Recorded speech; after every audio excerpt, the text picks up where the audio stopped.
আল্লাহর জমিনে আল্লাহর দিনকে বিজয়ী করতে যে কাফেরদের বিরুদ্ধে সশস্ত্র সংগ্রামে যে মুমিন ব্যক্তি নিহত হয় তাকে শহীদ বলা হয়।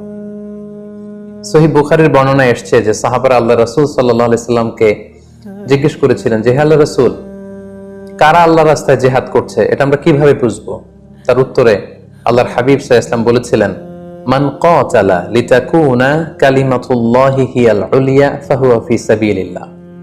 যে ব্যক্তি আল্লাহর দ্বীনকে, আল্লাহর বিধানকে কিংবা আল্লাহর আইনকে বাস্তবায়নের জন্য, আল্লাহর দ্বীনকে বিজয়ের জন্য যে সংগ্রাম করে যাচ্ছে সেই আল্লাহর রাস্তায় আছে। আর সে আল্লাহর রাস্তায় থাকা অবস্থায় যদি কেউ মৃত্যুবরণ করে বা নিহত হয় তাকে ইসলাম শহীদ বলে ঘোষণা করেছে। তবে সেক্ষেত্রে একটি শর্ত রয়েছে, সেটি হচ্ছে দুনা গারাদিন মিন আগরাদিদ দুনিয়া। দুনিয়ার কোনো কারণে, দুনিয়ার কোনো লোভে পড়ে, দুনিয়ার কোনো স্বার্থের জন্য যদি কেউ আল্লাহ রাস্তায় জিহাদ করে মৃত্যুবরণও করে, সেই শহীদের কোনো মর্যাদা বাদাম আল্লাহ তাআলার কাছে নেই। কারণ আমরা হাদিস থেকে জেনেছি অনেক শহীদ কিয়ামতের ময়দানে আল্লাহ তাআলা তাদেরকে জাহান্নামে ফেলে দিবেন। আল্লাহ বলবেন যে তুমি তো দুনিয়াতে জিহাদ করেছিলে, যে মানুষ তোমাকে বীর বলবে, মানুষ তোমাকে সাহসী বলে ঘোষণা দিবে, বাহাবা পাওয়ার জন্য তুমি জিহাদে অংশগ্রহণ করেছিলে এবং সেখানে নিহত হয়েছ। তো তুমি নিহত হওয়ার পরে মানুষ তো তোমাকে বীর বলেছে, বাহাবা দিয়েছে, সাবাস বলেছে, যে কারণে তুমি এই জিহাদে অংশগ্রহণ করেছো সেটা দুনিয়াতেই তুমি পেয়েছো। তো আমার কাছে তুমি কি চাও? আমার কাছে তোমার জন্য কিছু নেই। Go to the hell fire, জাহান্নামে যাও। তাকে আল্লাহ তাআলা উপর করে জাহান্নামে নিক্ষেপ করবেন। তো এজন্য শর্ত হচ্ছে যে দুনিয়ার কোনো স্বার্থে নয়, শুধুমাত্র কেবলমাত্র আল্লাহর দ্বীনকে আল্লাহর জমিনে বিজয়ী করার জন্য যদি কেউ সশস্ত্র সংগ্রামে নিহত হয় তাদেরকে শহীদ বলা হয়।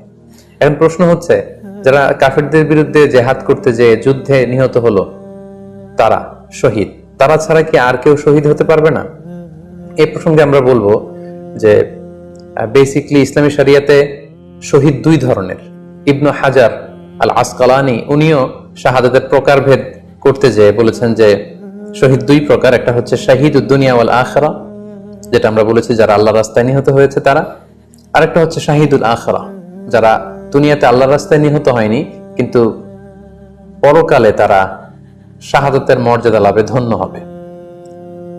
প্রথম প্রকার হচ্ছে শাহিদুদ দুনিয়া ওয়াল আখিরা, যেটাকে আমরা বলি শাহাদাতে হাকিকি, মানে প্রকৃত শহীদ। এরাই হচ্ছে মূলত শহীদ। এদেরকে আল্লাহ তাআলা মৃত বলতে নিষেধ করেছেন।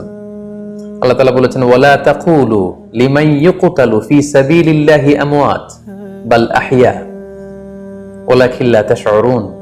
যারা আল্লাহর রাস্তায় জীবন দিয়ে নিহত হয়েছে তাদেরকে তোমরা মৃত বলো না, বরং তারা জীবিত।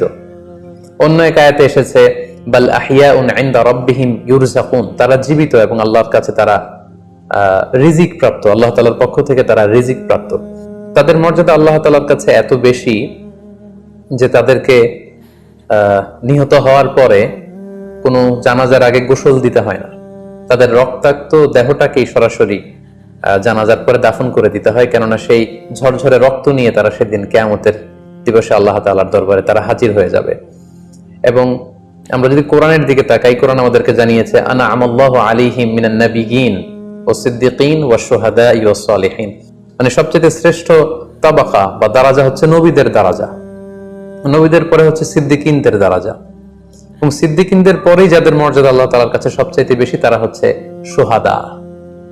এজন্য প্রতিটি মুমিনের জীবনের আকাঙ্ক্ষা বা তামান্না থাকা উচিত তারা যেন শাহাদাতের মৃত্যু আল্লাহ তাআলার কাছে কামনা করে। এবং আমরা যদি সাহাবাদের জীবনের দিকে তাকাই তাহলে দেখবো ওনারা সবসময় আল্লাহ তাআলার কাছে শাহাদাতের মৃত্যু কামনা করতেন। সাইয়েদনা ওমর ফারুক রাদিয়াল্লাহু তাআলা আনহু আল্লাহ তাআলার কাছে সবসময় শাহাদাতের মৃত্যু চাইতেন। সহিহ বুখারীর বর্ণনায় এসেছে ওমর ফারুক রাদিয়াল্লাহু তাআলা আনহু দোয়া করতেন আর বলতেন, আল্লাহুম্মা রযুকনি শাহাদাতান ফি সাবিলিক ওয়াজআল মাউতি ফি বালাদি রাসূলিক, মানে হে আল্লাহ আপনি আমাকে শাহাদাতের মৃত্যু নসিব করুন এবং আপনার প্রিয় হাবিবের শহর মদিনা শহরে আমার মৃত্যু আপনি নসিব করুন। এবং আমরা যদি ওমর ফারুকের জীবনের দিকে তাকাই তাহলে আমরা দেখবো যে উনি শহীদি মৃত্যু লাভ করেছিলেন। একজন অ্যাসাসিনেটরের মাধ্যমে আত্মাইর আঘাতে তিনি শহীদ হয়েছিলেন এবং আল্লাহ রাসূল সাল্লাল্লাহু আলাইহি ওয়াসাল্লামের পাশে আবু বকর রাদিয়াল্লাহু তাআলা আনহু কবর, তার পাশেই কিন্তু ওমর ফারুকের কবর। তার মানে মদিনাতেই তিনি আল্লাহ রাসূল সাল্লাল্লাহু আলাইহি ওয়াসাল্লামের পাশে মৃত্যুবরণের পরে শোয়ার সৌভাগ্য তিনি অর্জন করেছেন। তাহলে এই আলোচনা থেকে আমরা বুঝলাম যে প্রকৃত শহীদ হচ্ছে যারা আল্লাহর রাস্তায় নিহত হয় এবং এর মর্যাদা আল্লাহ তাআলার কাছে অনেক বেশি। কিন্তু এই শাহাদাতে হাকিকি বা প্রকৃত শহীদ ছাড়াও আরো অনেক মৃত ব্যক্তিকে আল্লাহ রাসূল সাল্লাল্লাহু আলাইহি ওয়াসাল্লাম শহীদি মৃত্যুর সুসংবাদ দিয়েছেন। তারা জিহাদে অংশগ্রহণ করেনি, তারা কাফিরদের আঘাতে নিহত হয়নি, তারা প্রকৃত শহীদ নয়, কিন্তু কিয়ামতের দিন তারা শাহাদাতের মর্যাদা লাভ করবে। তারা কারা? এ ব্যাপারে আমরা সহিহ মুসলিমের একটি হাদিস এখানে উল্লেখ করতে চাই, যেখানে আল্লাহ রাসূল সাল্লাল্লাহু আলাইহি ওয়াসাল্লাম সাহাবাদেরকে জিজ্ঞেস করেছেন, মা তাউদ্দুনা শাহিদা ফিকুম, ওহে সাহাবারা তোমরা কাদেরকে শহীদ বলে মনে করো? সাহাবারা বললেন যারা আল্লাহর রাস্তায় নিহত হয় তারা শহীদ। তখন আল্লাহ রাসূল সাল্লাল্লাহু আলাইহি ওয়াসাল্লাম বললেন, ইন্না শুহাদা উম্মতি ইদান লাকালিল, এরকম হলে তো আমার উম্মতের মধ্যে শহীদদের সংখ্যা একেবারে কম। যারা জিহাদের সুযোগ পাবে না, জিহাদের ময়দানে কাফিরদের বিরুদ্ধে সশস্ত্র সংগ্রাম করে যারা নিহত হওয়ার সুযোগ পাবে না, তাহলে তো তারা শহীদ হতে পারবে না। সাহাবারা এই কথা শুনে বললেন, ইয়া রাসূলুল্লাহ তাহলে কারা শহীদ আপনি বলেন। তখন আল্লাহ রাসূল সাল্লাল্লাহু আলাইহি ওয়াসাল্লাম বললেন যে যারা আল্লাহর রাস্তায় নিহত হয় তারা তো শহীদ বটেই, পাশাপাশি ওমান মাতা ফি তাউনি ফাহুয়া শাহীদ, মহামারীতে যারা মারা যায় তারাও কিন্তু শহীদ। প্লেগ রোগে বা মহামারীতে, এই যে করোনা ভাইরাসের সময় যারা ঈমানের সাথে ইন্তেকাল করেছে তাদেরকেও আল্লাহ তাআলা শাহাদাতের মর্যাদা দান করবেন। ওমান মাতা ফিল বাতনি ফাহুয়া শাহীদ, পেটের পীড়ায়, পেটের কোনো রোগে যদি কেউ আক্রান্ত হয়ে মারা যায় সে কিয়ামতের দিন শাহাদাতের মর্যাদা লাভ করবে। ওয়াল গরিকু শাহীদ, পানিতে ডুবে যদি কেউ মারা যায় সেও শাহীদ। এভাবে অন্যান্য আরো অনেক হাদিসে, কোন হাদিসে 5 জন, কোন হাদিসে 7 জন, কোন হাদিসে আরো বেশি, এভাবে আরো অনেক ব্যক্তিকে আল্লাহ রাসূল সাল্লাল্লাহু আলাইহি ওয়াসাল্লাম শাহাদাতের মর্যাদা লাভে তারা কিয়ামতের দিন ধন্য হবে এই মর্মে তিনি আমাদেরকে জানিয়েছেন। সুনানে নাসাইর একটি বর্ণনা থেকে আমরা জানতে পারি আল্লাহর হাবিব সাল্লাল্লাহু আলাইহি ওয়াসাল্লাম বলেছেন, মান কুতিলা দুনা মাজলামাতিহি ফাহুয়া শাহীদ, অন্যায়ভাবে যদি কাউকে হত্যা করা হয়, হি ইজ ডিফেন্ডিং ইনজাস্টিস, অন্যায় প্রতিরোধে সে মারা গিয়েছে, এরকম মৃত্যুকেও তিনি শাহাদাতের মৃত্যু বলে ঘোষণা করেছেন। সুনানে তিরমিজির আরেকটি বর্ণনায় আল্লাহ রাসূল সাল্লাল্লাহু আলাইহি ওয়াসাল্লাম আরো কিছু ব্যক্তিকে শহীদ বলে ঘোষণা করেছেন। যেমন তিনি বলেছেন, মান কুতিলা দুনা দীনিহি ফাহুয়া শাহীদ, কেউ তার দ্বীনকে হেফাজত করতে যেয়ে যদি মৃত্যুবরণ করে সে শহীদ। ওমান কুতিলা দুনা দামিহি ফাহুয়া শাহীদ, নিজের রক্ত বাঁচাতে যেয়ে যদি কেউ মৃত্যুবরণ করে শহীদ। তার সম্পদ বাঁচাতে যেয়ে যদি মৃত্যুবরণ করে সে শহীদ। তার ফ্যামিলিকে সেভ করতে যেয়ে কেউ যদি মৃত্যুবরণ করে সেও শহীদ। তার সম্মান, ইজ্জত, তার স্ট্যাটাসকে বাঁচাতে যেয়ে যদি কেউ মৃত্যুবরণ করে সেও শহীদ। আরেক বর্ণনায় আমরা জানতে পারছি আল্লাহ রাসূল সাল্লাল্লাহু আলাইহি ওয়াসাল্লাম বলেছেন, ওয়াসাহিবুল হাদমি ফাহুয়া শাহীদ, অর্থাৎ ধ্বংসস্তূপের নিচে চাপা পড়ে যদি কেউ মারা যায় বা কোনো দেয়ালের নিচে চাপা পড়ে যদি কেউ মারা যায় সে শহীদ।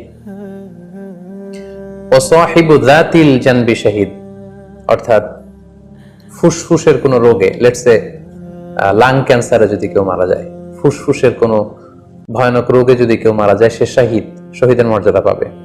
আল হারিকু শাহীদ, আগুনে পুড়ে যদি কেউ মারা যায় সেও শহীদ। ওয়াল মারআতু তামুতু বিজুমঈন শাহীদ, বাচ্চা পেটে ধারণ করেছে, অর্থাৎ গর্ভবতী মা যদি এই প্রেগন্যান্সির কারণে কিংবা বেবি ডেলিভারি করতে যেয়ে যদি মারা যায় সেও কিন্তু শহীদদের কাতারে দাঁড়াবে।